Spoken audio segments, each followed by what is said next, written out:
Hey guys, so I'm finally getting around to making my labor and delivery video. Sylas is like 3.5 weeks old now.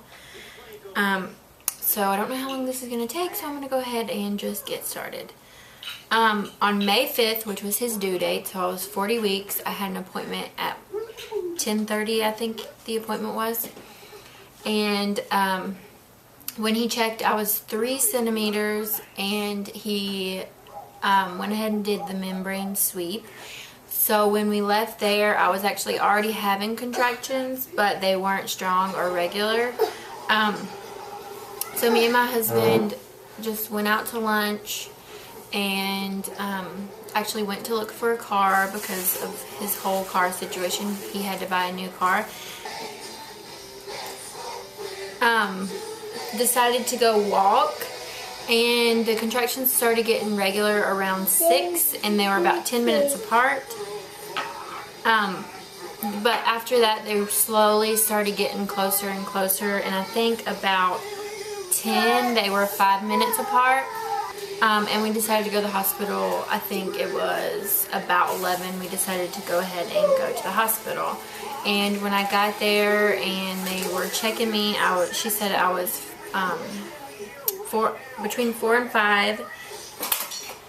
And they didn't want to admit me yet. They just wanted to watch me and make sure I was still going to progress.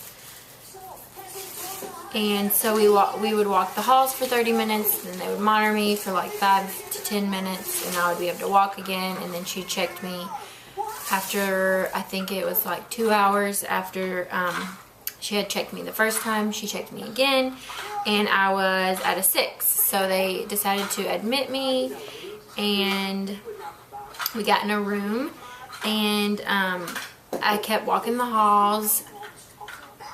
And they started me on my antibiotic since I was group B positive. And we just kept walking the halls, and I just knew I was going to be progressing. So when she checked again, I believe it was around 5:30 in the morning, I was at a 6-7. So I hadn't really changed that much. So after that, I got checked one more time, and I was still at a 6-7, so I decided to go ahead and get the epidural, and I think I got that about 7:30. I got the epidural, 7:30 in the morning. And after that, she said my contractions were starting to space out a little bit, so they decided to start Pitocin, and I believe they started that at like 9, yeah, probably 9, maybe even, yeah, probably about 9 o'clock. And about 10, I started feeling that really bad pressure like I felt with Colin. I knew, like, it felt like I needed to push. So I called the nurse in, and what was frustrating is she wanted to, you know, untangle all my wires that get all tangled up, and she wasn't even interested in checking me until I got frustrated. So when she finally, you okay?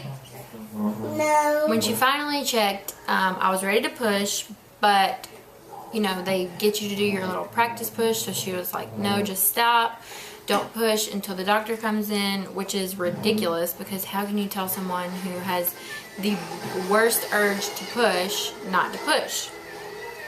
So I was like in pain and frustrated and angry because the epidural worked at first, but just like with Colin, it slowly, like, the feeling and the pressure was just, it was there and it hurt. So she told me I could push just enough to make the pain go away, and I was like, lady, pushing, you can't push to make the pain go away. You just push because that's what you need to do. And yes, pushing makes it feel better, but it doesn't make the pain go away. It's like it just feels like that's what you're supposed to be doing, if that makes sense. But the doctor finally came in, and I told him when he came in that I didn't think he was going to make it. I kept telling my mom that she was probably going to be delivering this baby because they wouldn't let me push. But when the doctor finally came in, he told me to push when I needed to push, and I think it was 2 or 3 pushes. And he was here, and he was born at 10:27 a.m. and he was 9 pounds even and 22 inches long. So he was a big boy, and that was born at 40 weeks and 1 day. So he was a very big boy, and overall I would say the labor was pretty good. I didn't want to get the epidural, but my body just was worn out, and I think that's why my contractions started spacing out, and I was just exhausted.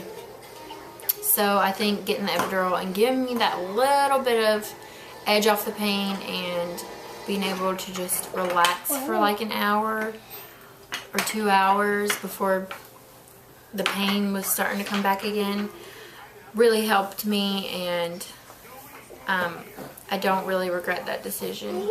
I wish my body just would have kept going and not took forever. But that's how it worked for us. So I hope you enjoyed this story, and I'm going to film my 3-week postpartum video as well, and I have some videos coming up of the boys meeting Sylas and stuff like that. So I will see you guys later. Bye.